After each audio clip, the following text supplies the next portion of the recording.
Hi and welcome back to the workshop. Firstly, I'd like to thank everybody for their support in helping me to build this YouTube channel. I really do appreciate all the likes and subscribes and people who've shared videos and commented on videos and to each and every one of my patrons. I really appreciate their support because that really helps me to improve my camera equipment and lighting, things that you can't see that's going on over there, and as well as tools and ultimately to help me fund the Masterpiece Clock project that all of this is sort of building towards. But I want to thank everyone because we hit a new milestone, which was the 6,000 subscriber mark. That was, I think, Saturday afternoon, something like that got to 6,000. So I love hitting round figures. So thank you very much for that.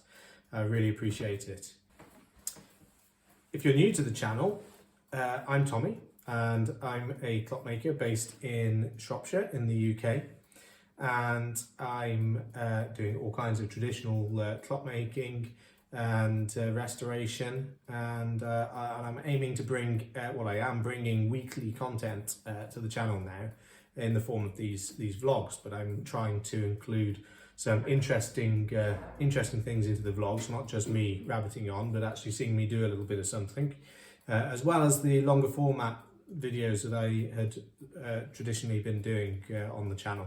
I'm still going to keep doing those series videos as well. So there's something for everyone to check out on the channel. If you missed it, I did a live stream on Sunday, just gone, where I made the Da Vinci clock. It's like a plastic kit, and that was fun. Got to interact with quite a few of you. You were asking me some really nice questions, and it was fun, and it sort of ticked at the end of it, which was a bonus. So if you missed that, it's available on the channel now for you to check out.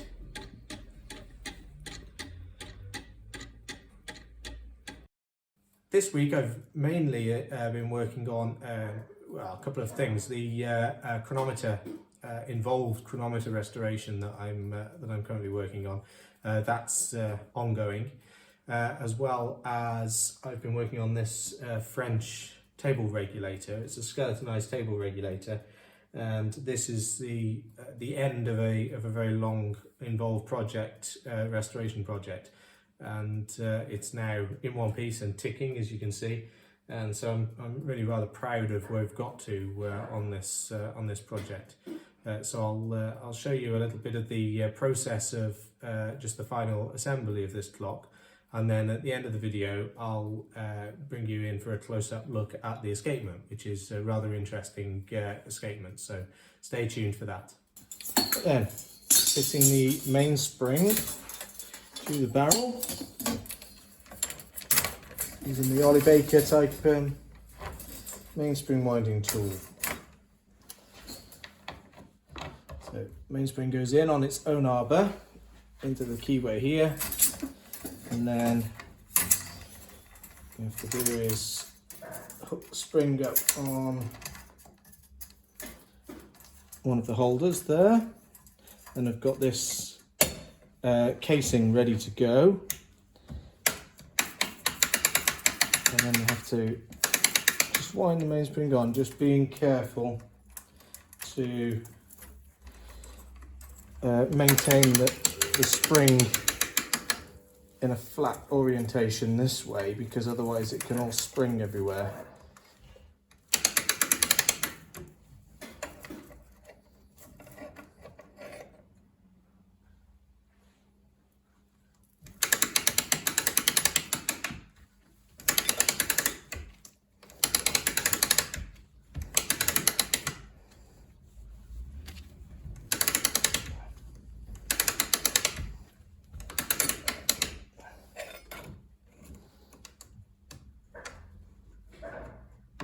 There we go, and get the casing on, and then you can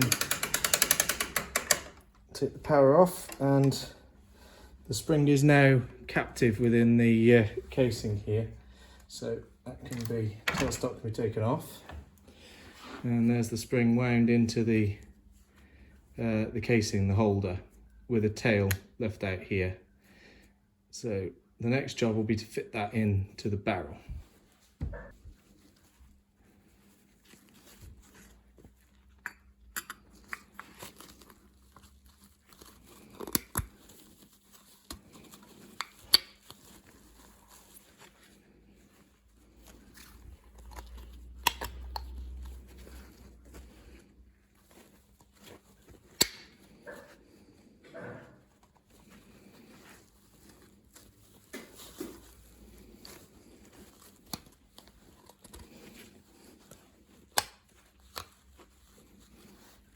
Like so.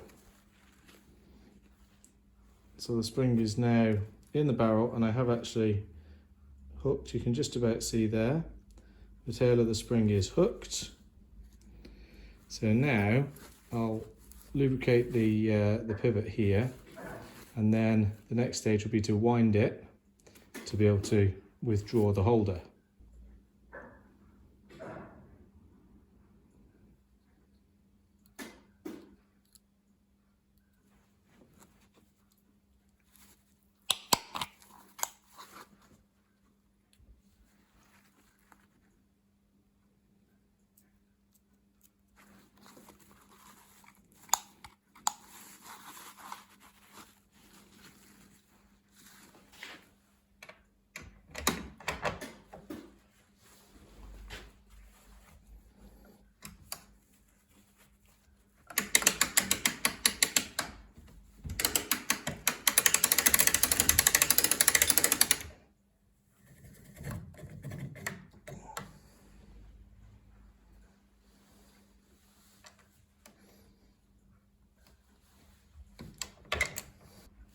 There we go, so the spring is now wound into the barrel and lubricated and ready to have the barrel cap fitted and the great wheel fitted.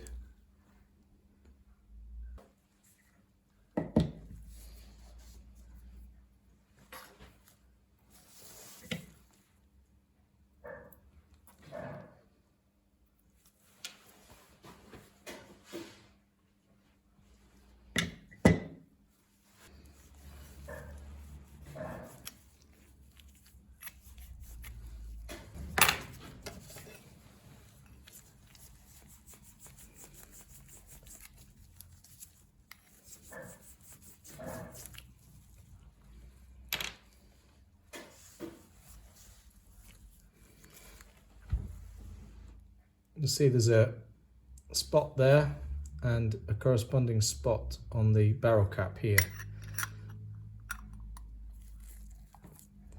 They're the alignment marks from when I machined the barrel cap concentric to the barrel.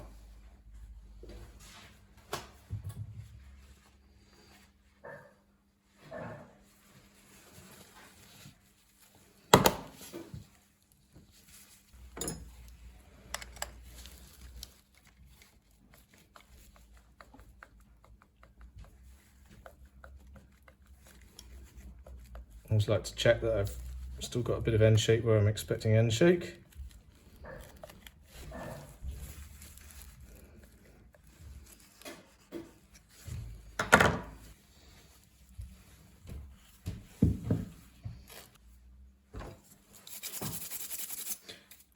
Because I dry the parts with grit cobs, which are basically cork chippings, leaves a very fine sort of dust of cork on the components. So I give them just a brush off with a stiff, clean, stiff brush, and make sure that there are no grit cobs stuck in any of the teeth or in any of the pivot holes or anything like that.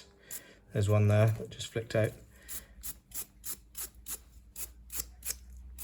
because they can cause problems later if you don't catch them. But they're excellent at drying the component.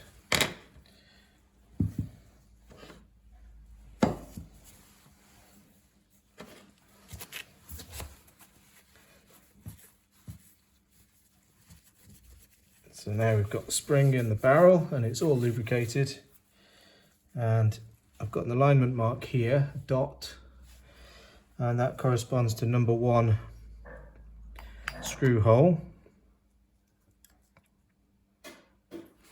which is there.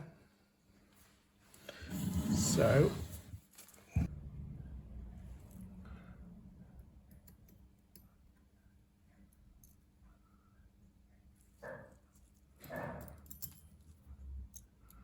screws are all dot marked, so I know where they go, so that their lengths are sized just so that they don't go through and foul the mainspring.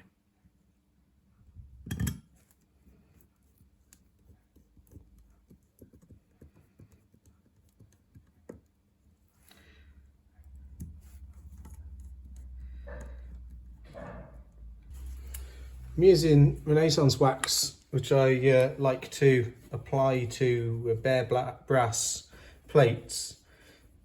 It gives quite a nice sort of soft luster without being as invasive as a lacquer. You know, it doesn't trap moisture behind it or anything like that. It's a conservation grade finish, and it doesn't stop tarnishing 100%, but it definitely reduces the speed at which brass will tarnish. So just put it on like that, and then I buff it back off again, and you can get it to be quite a nice sort of relatively streak-free finish, actually, with a bit of care. Like this.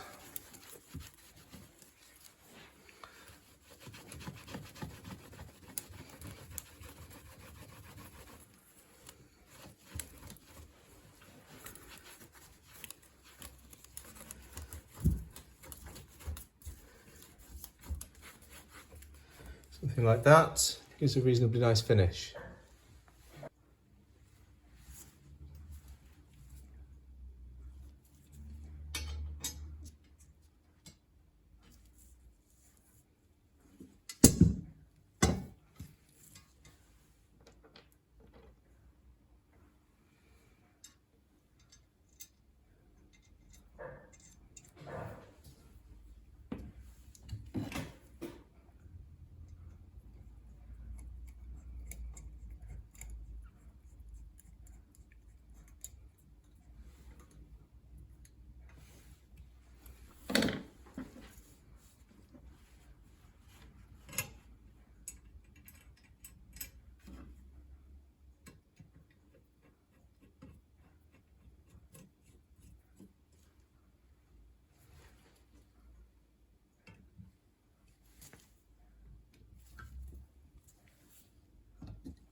Right then, this is the fun bit really. So this barrel assembly, I've actually made all of this.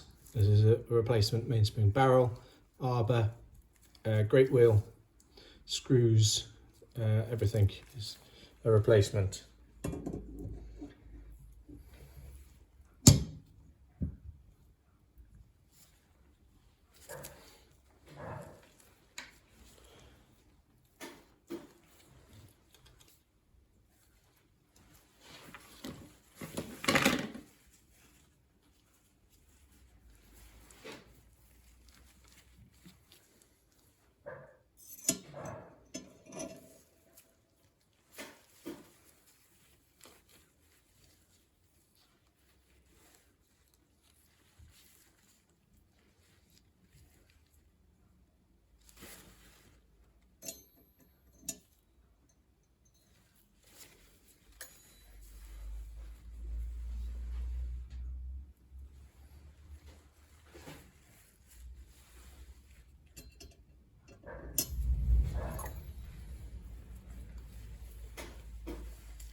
This is the wheel and pinion that I showed in a previous vlog the other week.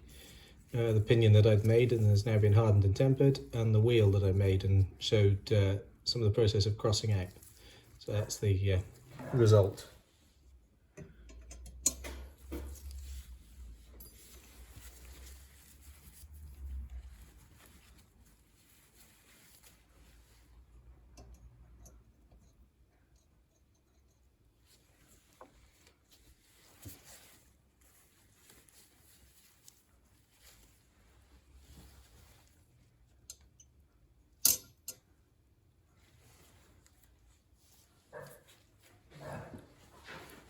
You'll probably see that's quite an unusual train of gears for a clock, but you're basically only going from great wheel, intermediate wheel, centre wheel, and then centre wheel, centre wheel, centre wheel, third wheel, escape wheel. So basically it's just bringing the train up to stretch it up the plates.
I often like to oil the hands on blued steel hands because the nature of them is that they get poked around with bare fingers, and all the acids and salt and grease and everything else that's corrosive on your fingers will cause rust. And so it's a good idea to just wipe them with some light oil. In this case it was 3-in-1 or machine oil, and that will help to stop any kind of corrosion from taking place.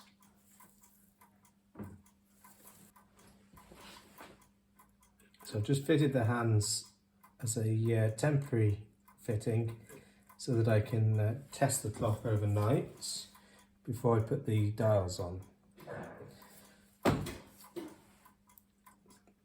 Critical importance that a lot of people tend to overlook is the end shake of the hour hand. It must be free not only of the dial but also free of the back of the minute hand. So there must always be freedom there. It's always a good one to check for. So now it's the moment of truth. It's time to actually fit the pendulum.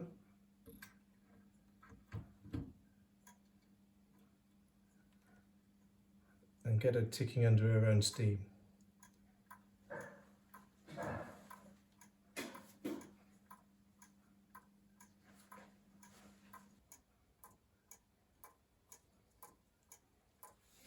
Right, so this is the moment you've all been waiting for, possibly. This is the escapement of the French table regulator. Starting with the pendulum, as you can see, we've got a lovely gridiron half-second pendulum, which is of the French style, and that's beating half seconds, obviously. The escapement itself is what's known as a coup perdu, which is also known as a lost beat.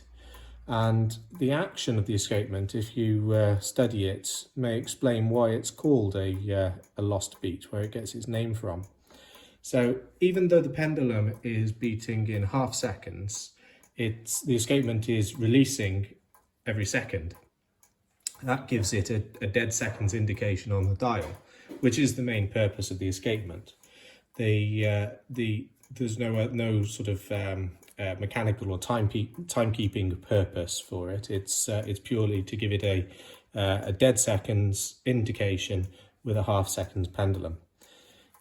The escape wheel is a pinwheel escapement, and as you can see, there are pins on the escape wheel here, and they're acting in the same way on the entry pallet, which I suppose is the only impulse pallet of the escapement because it only receives impulse on one side. They're acting in exactly the same way as a conventional deadbeat pin pallet escapement, pinwheel escapement. So on that side, the pin comes onto lock, and then it runs down the impulse face, and then it drops off. On the other side, you've got a moving pallet. So as you can see, this is the fixed pallet, the impulse pallet, and then on this side you've got a moving pallet. Now that moving pallet is biased, it's weighted at the end here and pivoted.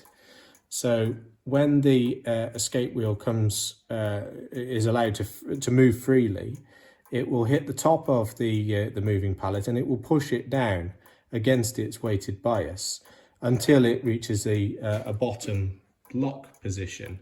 The bottom is actually dictated by the adjustable screw stops here. So when it reaches the bottom lock position against this stop screw, it means that the escape wheel is then held locked. The top of that pallet is cut on a radius to the center of the pallets, so it doesn't recoil the wheel in any way. It just swings the pendulum back the other way without doing anything.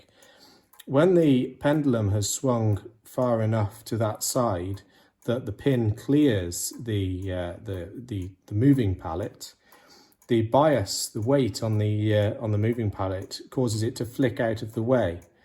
So when the pendulum then returns direction, there is a gap presented for the pin of the escape wheel to slide down the impulse face of the fixed pallet.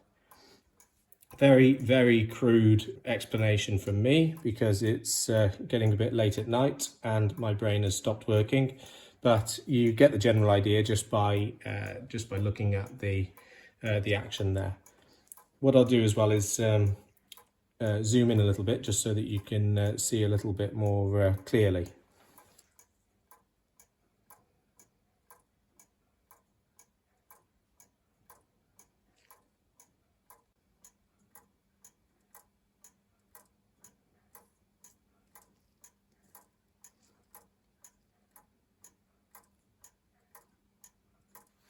Observant viewers may also notice that there are 30 pins on this escape wheel, which means that we need to have a gear ratio to the seconds hand.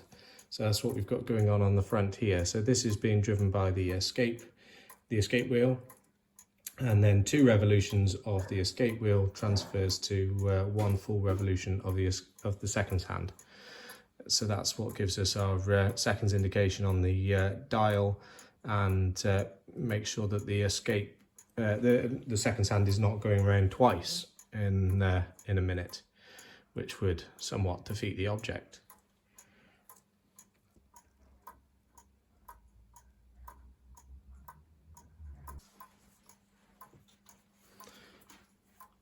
This is where I blow my own trumpet a little bit, because I'm quite proud of this escapement, because I made the whole thing.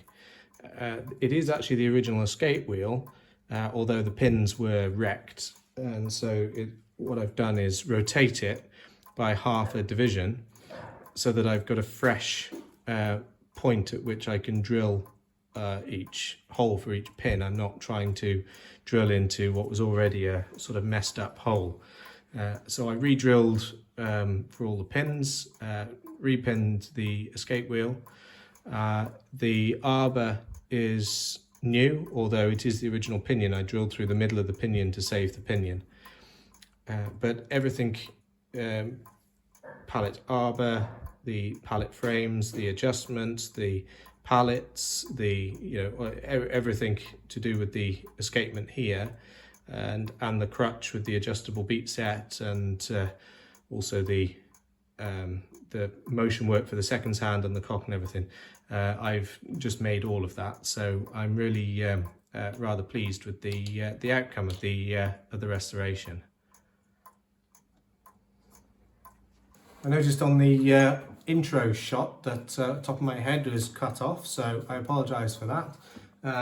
I've worked out where the top of my head is now, I hope, and I'll leave you with a little bit of ticking Coupe Perdue escapement. So thank you very much for watching, and I'll see you on the next one.